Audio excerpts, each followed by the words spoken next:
Olá pessoal, tudo bem com vocês? Comigo tá tudo ótimo. A gente vai começar agora com as nossas videoaulas, que vai ser um momento muito interessante que a gente vai conseguir nos ver novamente, ter algum contato mais próximo nessa quarentena. Breve isso tudo vai passar, a gente vai conseguir se reencontrar, continuar com as nossas aulas. E enquanto isso não acontece, a gente fez uma programação muito legal para que vocês consigam acompanhar as nossas aulas, acompanhar o andamento das matérias e que a gente possa dialogar e trocar nessa nova forma de exposição do conteúdo. Para que isso tudo ocorra da melhor maneira possível, a gente tem algumas dicas. Eu já coloquei para vocês lá no meu guia de estudo, que vocês já estão recebendo, algumas dicas para que vocês coloquem em prática, tais como organizar os horários de estudos, né? A gente ter uma rotina, ela é muito importante, um horário certo de acordar, um horário dedicado aos estudos, que nesse horário dedicado aos estudos, lembrem das minhas aulas, o celular ele é proibido, ele só vai ser permitido para fins pedagógicos e a gente vai usar muito o celular para fins pedagógicos. Tá? Eu vou indicar vídeos, assim como eu já venho fazendo nas aulas anteriores, na semana passada. Vou indicar alguns vídeos, alguns filmes, algumas pesquisas. Então, para isso, o celular é muito bem-vindo.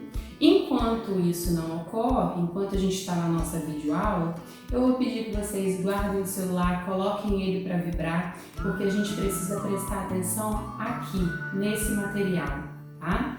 Durmam bem, alimente-se bem, estejam saudáveis, porque é isso que importa nesse momento, para que a gente consiga ter uma melhor compreensão do conteúdo e dar o andamento necessário para as nossas aulas, tá bom?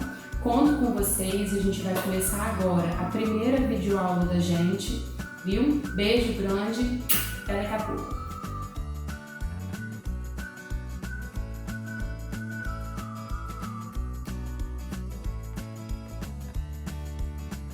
Ei pessoal, como eu tinha combinado com vocês, agora a gente vai dar início à nossa primeira videoaula, que tem como objetivo introduzir o capítulo 3 da apostila de vocês. Eu gostaria de pedir que vocês pegassem a apostila.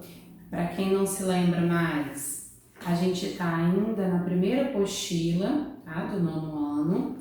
A gente vai começar agora o capítulo 3, que vai falar sobre aspectos gerais da SEI. Então, vamos pegar a apostila que a gente vai seguir através dela, tá?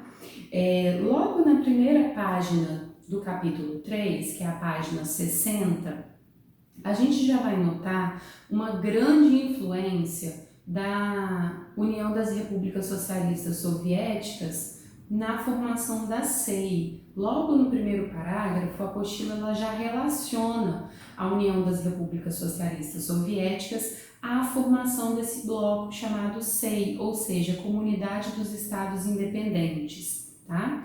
Então, eu gostaria de recapitular com vocês onde que nós paramos e como que nós vamos seguir daqui para frente. Nós paramos no capítulo 1 e no capítulo 2, que já foram trabalhados, né, nas nossas aulas. A gente falou sobre a Europa, aspectos gerais da Europa, tais como clima, vegetação, tá lá no caderno de vocês. Nós falamos também sobre o processo de formação do bloco da União Europeia. Falamos sobre Europa Ocidental, Europa Oriental, alguns principais países que representam a Europa Ocidental e que representam a Europa Oriental. Nós também falamos sobre o processo de implementação da União Europeia, do euro como moeda única, e a União Europeia ela é um bloco econômico majoritariamente da Europa Ocidental. Então, a apostila segue agora falando qual é o outro bloco econômico, qual é a outra comunidade econômica e política que existe na Europa. É a SEI, que majoritariamente vai englobar os países da Europa Oriental. Tá? Então, a gente tem dois posicionamentos distintos aí.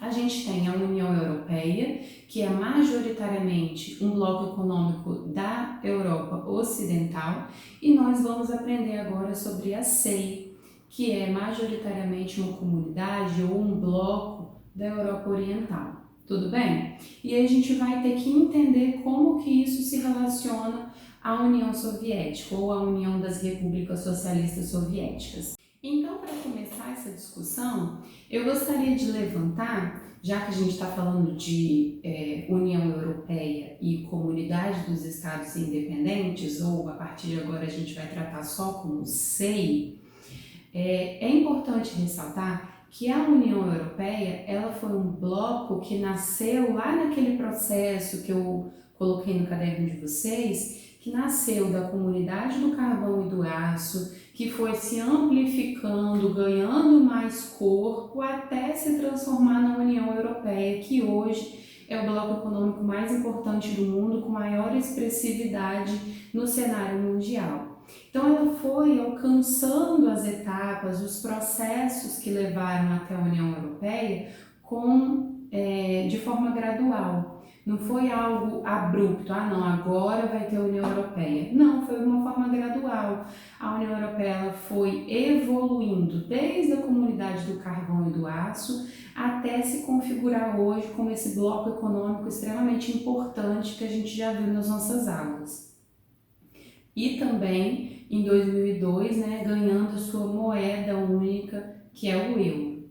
Já a SEI, ela não começou assim. A SEI ela já começou como uma comunidade extremamente organizada, com a ambição de realmente se tornar uma comunidade única da Europa Oriental, com uma moeda única. A ambição era que tivesse uma moeda única. E essa ambição ela foi se desmanchando com o passar do tempo. Ao contrário da União Europeia, que começou pequena e foi ganhando corpo ao longo dos anos, a SEI ela já começou como uma comunidade grande, com grandes ambições de integração territorial entre os países da Europa Oriental, mas com o passar dos anos ela foi definhando, ela foi perdendo a sua importância, ao contrário da União Europeia, tá? Nas páginas 60 e 61, a gente vai ter uma discussão sobre a formação da União Soviética para que a gente compreenda de onde veio a SEI, tá? Que tem essa relação entre União Soviética e Comunidade dos Estados Independentes. Então, antes da gente iniciar o capítulo, eu gostaria que a gente fizesse uma inversão. Nós vamos começar, a princípio, lá da página 68, que é quando a apostila começa a trabalhar o histórico, tanto de formação e depois de dissolução da União das Repúblicas Socialistas Soviéticas, para aí sim a gente entender como que a SEI entra nisso tudo. Por quê, gente? A SEI nada mais é do que uma comunidade dos Estados Independentes que foi formada após a dissolução da União Soviética, tá? Então eu acho mais interessante a gente começar pela apostila na página 68, compreendendo esse processo de formação da União Soviética, para entender o porquê que a União Soviética deixou de existir e aí sim, após a União Soviética ter deixado de existir, é que criou-se a SEI, Comunidade dos Estados Independentes. Tudo bem? Então acompanha aí comigo na página 68. Eu já tinha feito alguns mapas mentais para colocar no quadro aí para vocês. Esse é o primeiro mapa mental que estaria no quadro para vocês, mas é um desafio que eu lanço para todos vocês, que é construir os mapas mentais de vocês, independente do quadro ou não, né? Esse mapa ele foi todo feito com o conteúdo que está na apostila, nada foi tirado de fora, tá? Então tudo isso aqui já está disponível aí nas mãos de vocês com a apostila, tudo bem? E eu vou seguir a partir dele e da apostila também.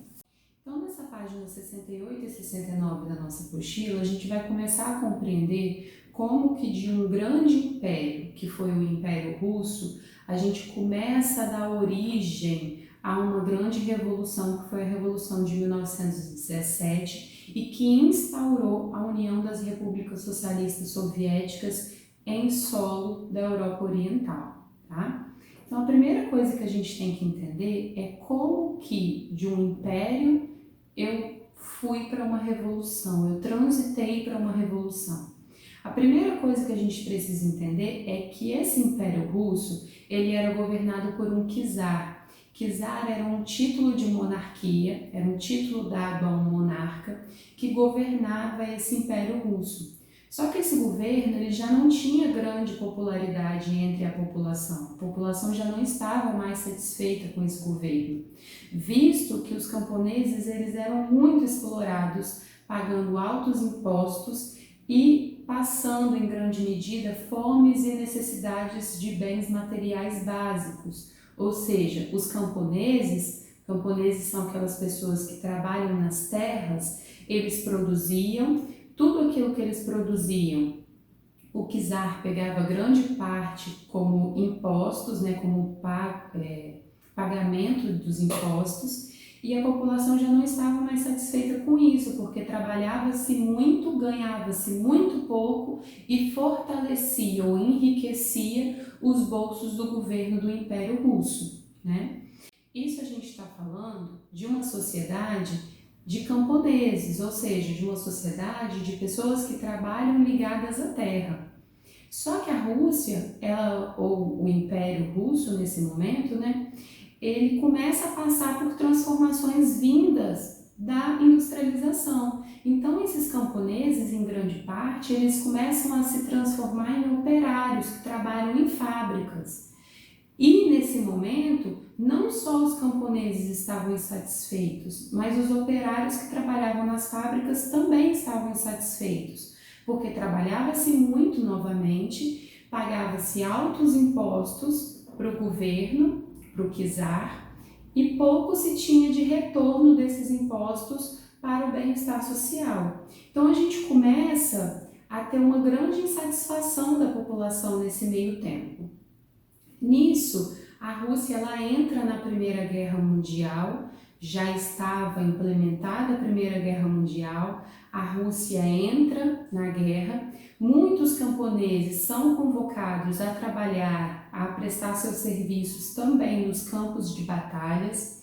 Como a gente sabe, os camponeses eles não são homens preparados para o combate, então a gente tem muitas mortes nesse momento, em que os camponeses são inseridos nos campos de batalha da Primeira Guerra Mundial. E aí vai surgir nesse momento o que na apostila de vocês traz, que é a Sociedade dos Sovietes.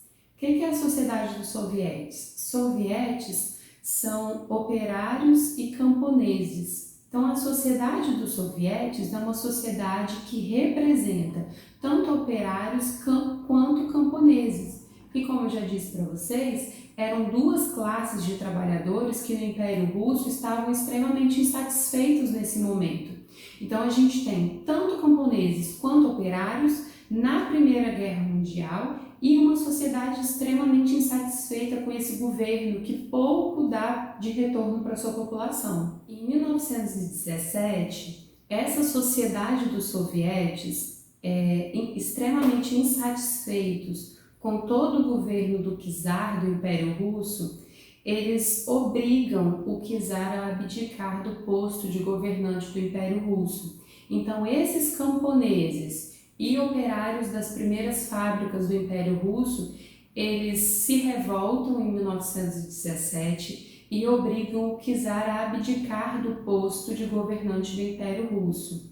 A gente tem aí também, nesse momento, o surgimento do Partido Comunista ou do Partido Bolchevique, liderado pelo líder revolucionário Lenin, tá? Muitos de vocês já devem ter ouvido esse nome em debates da história, por exemplo. Esse conteúdo é um conteúdo extremamente histórico, mas que a gente precisa compreender como que nasce e como que morre ou é dissolvida a União Soviética e aí é implementada a CEI, que é a Comunidade dos Estados Independentes. Então, por isso a gente está passando pelo conteúdo de história para que vocês compreendam os processos geográficos vivenciados pela Europa Oriental, principalmente a Rússia, tá? Muitos de vocês tinham comentado comigo se a gente não ia falar sobre a Rússia. O que a Rússia é o maior território em extensão do mundo, né, em extensão territorial do mundo, e muitos de vocês questionaram se nós não iríamos trabalhar a Rússia. Vamos, chegou o momento, né? Então, em 1917, continuando, voltando aqui no conteúdo, a gente tem a formação do Partido Comunista, ou do Partido Bolchevique, liderado pelo Lenin, que era um grande líder revolucionário, tá? Lenin, ele defendia que todo o poder deveria ser dado aos camponeses e operários, ou seja, todo o poder aos sovietes, a sociedade dos sovietes, ou a sociedade dos operários e camponeses. Então, em 1917, Lenin toma o poder, ele assume como um grande líder revolucionário e com um grande apoio populacional. Porque se ele tinha como grande discurso o poder ou todo o poder aos sovietes, e lembrando, os sovietes eram a população camponesa e operária das fábricas, com certeza Lenin vai ter o apoio da população, visto que a população estava extremamente insatisfeita com o governo do czar. Então Lenin chega ao governo com um posicionamento extremamente em prol da população, ou seja, o que ele almejava, o que ele defendia, era todo o poder à população. Isso estava muito ligado ao partido que Lenin vinha, que era o Partido Comunista. Lembrando lá das nossas aulas de história, o comunismo, ele tinha como base o bem-estar de toda a sociedade, né? Então ele chega ao poder com essas ideias comunistas e querendo implementar isso neste território, né? Ele chega ao poder então em 1917 e ele começa a fortalecer os exércitos que ainda estavam lutando na Primeira Guerra Mundial.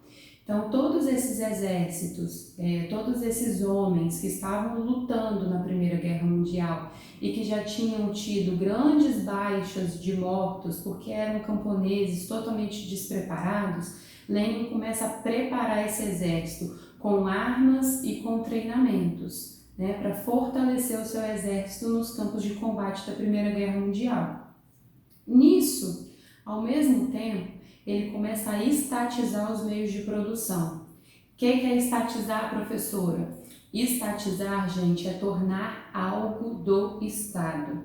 Então, estatizar os meios de produção é tornar os meios de produção que eram propriedade privada em meios de produção do Estado. Então, o que são os meios de produção? Os solos para plantio, os transportes, os bancos, até os imóveis e as terras da igreja também foram estatizadas por Lenin, ou seja, isso já não pertence mais a uma pessoa, isso pertence ao Estado. Isso também faz parte de uma política comunista, tá? Lenin também fez o confisco das terras, que eu já falei, né? Confiscou as terras da igreja para o Estado. E lá em 1918, ele assume em 1917 e em 1918 Lenin assina o Tratado de Brest-Litovsk, declarando então o fim da Primeira Guerra Mundial para a Rússia, ou seja, a saída da Rússia da Primeira Guerra Mundial. Lenin, então, ele toma o poder em 1917 com um grande apoio popular, ele tinha toda a população a seu favor. Só que de 1917 até 1918, que é quando a Rússia sai definitivamente da Primeira Guerra Mundial, Lenin começa a fazer algumas medidas que a população se vê completamente fora desse governo, ou seja, ele utilizou a população para chegar ao poder, mas ele não manteve a população ao seu lado no decorrer do seu governo. Então, lá em 1918, quando a Rússia sai da Primeira Guerra Mundial, a população já não estava mais muito satisfeita com o governo de Lenin, porque era um governo pouco democrático, era um governo que não tinha a população ao seu lado, tomava-se as decisões, o confisco das terras, dos meios de produção, isso tudo com um intuito de colocar em prática o comunismo, mas fortalecendo o exército contra grande parte de sua população. Então a população se viu longe de uma democracia e muito mais próximo de uma ditadura, né? Nesse meio tempo, o Partido Comunista domina o território russo e implementa alguns fatores que deixam a população ainda mais descontente com o governo de Lenin, que é uma alta burocracia, é um governo sem participação do povo, ou seja, onde o povo não pode também manifestar suas opiniões e as suas versões políticas. Um partido único, que é o Partido Comunista, ou seja, não existe um partido de oposição nesse momento na Rússia. A gente tem uma crise nas indústrias e, consequentemente, o desemprego de grande parte dos operários que trabalham nessa indústria. Professora, por que crise na indústria? Vamos pensar comigo, gente. Se Lenin pega grande parte de tudo que a Rússia tem financeiramente e investe no exército, consequentemente outras áreas vão ficar defasadas. Nesse caso, a indústria ficou defasada, porque as transformações industriais elas acontecem de forma muito rápida. Chega uma nova tecnologia, uma nova máquina que se faz importante naquele segmento, e sem recurso financeiro, o governo não tinha como modernizar o seu parque industrial, modernizar suas indústrias. Então a indústria na Rússia ela foi ficando muito defasada, enquanto outros lugares do mundo e principalmente da Europa estavam avançando com o processo de industrialização, a Rússia ela estava investindo em armamento e fortalecimento do seu exército, mas estava deixando a desejar no fortalecimento das suas indústrias.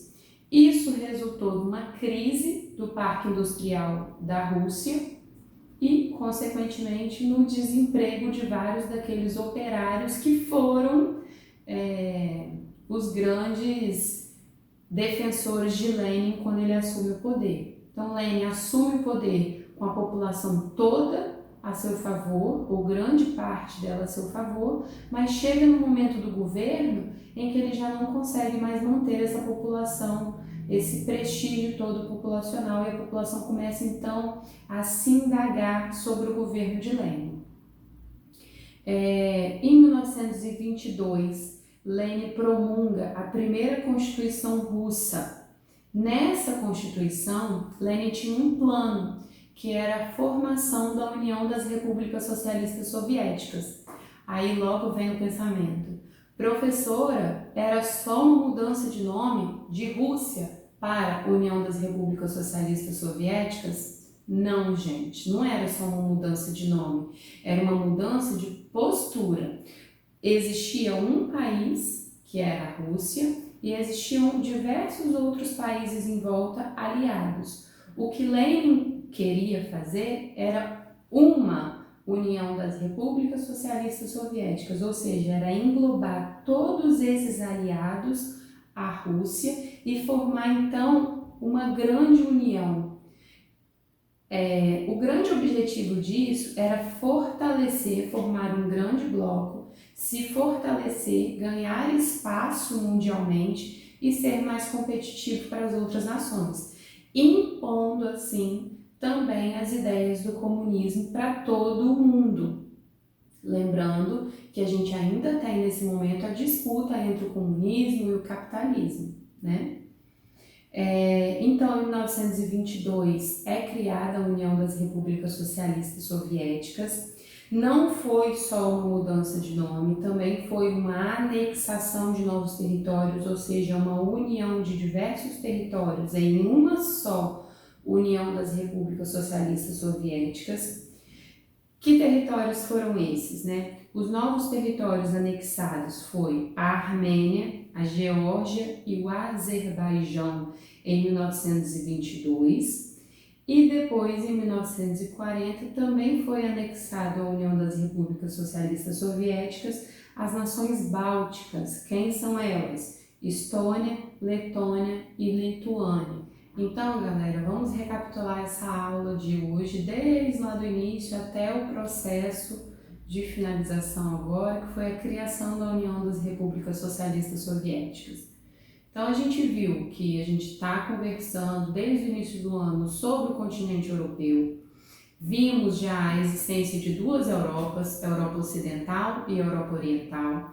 A Europa Ocidental ela é marcada por países que participam da União Europeia, que nós também já estudamos, e a Europa Oriental é marcada por países que participam da CEI, Comunidade dos Estados Independentes.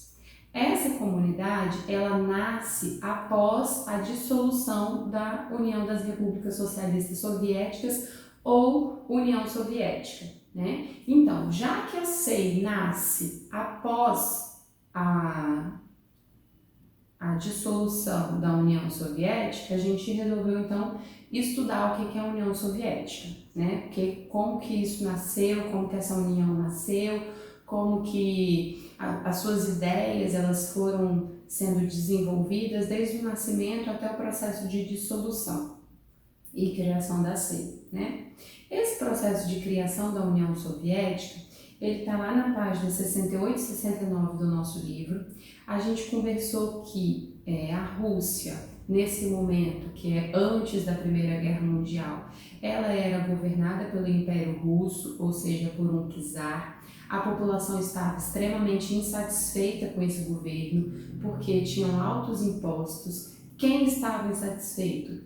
Operários e camponeses que formavam juntos as sociedades sovietes. Essas sociedades sovietes, em 1917, liderados por Lenin, eles tomam o poder, implementam o Partido Comunista no governo, liderado pelo líder revolucionário Lenin. Lenin defendia nesse momento todo o poder à população, ou todo o poder aos sovietes, que eram camponeses e operários. Então Lenin tinha nesse momento o apoio da população. Eles conseguem fazer com que o czar abdique e Lenin assuma o poder e comece então esse governo comunista na Rússia. Só que quando Lenin assume o poder, ele começa a tomar decisões que tiram a população desse centro do governo. Começa a estatizar os meios de produção, as terras da igreja. Lenin também retira a Rússia da Primeira Guerra Mundial e implementa algumas atitudes que deixam a população ainda mais insatisfeita, que é a burocratização do governo, o governo sem a participação do povo, o governo de partido único, que é o Partido Comunista, crise na indústria, porque a indústria começa a não receber mais investimentos do governo, porque esses investimentos estão sendo direcionados para os armamentos, né, do exército, e isso gera grande desemprego da população. Lá em 1922, Lenin então promulga a primeira Constituição russa. Nessa Constituição tinha o projeto de criação da União das Repúblicas Socialistas Soviéticas, que não era só uma mudança de nome, ou seja, Rússia para a União das Repúblicas Socialistas Soviéticas. O objetivo principal era unir várias nações socialistas soviéticas em prol de uma grande união, ou seja, o fortalecimento dessa união no panorama mundial. Era esse o grande objetivo, fortalecimento das repúblicas socialistas soviéticas que nesse momento estavam perdendo forças por conta dessa crise na indústria, tá ok? Então, em 1922, Armênia, Geórgia e Azerbaijão se aliam à União das Repúblicas Socialistas Soviéticas com a Rússia, e depois, em 1940, a gente tem a União das Nações Bálticas, que é Estônia, Letônia e Lituânia. Tudo bem? Então, a gente finaliza aqui essa primeira videoaula. Espero que vocês tenham gostado desse nosso contato. Desafio vocês a construir também esse mapa mental com as páginas 68 e 69 do nosso livro, para que vocês também compreendam melhor como que se estrutura esse processo todo do Império Russo até a Revolução de 1917, que culminou lá em 1922 com a criação da União das Repúblicas Socialistas Soviéticas. Tudo bem? Beijo, estou morrendo de saudade. Bons estudos para vocês!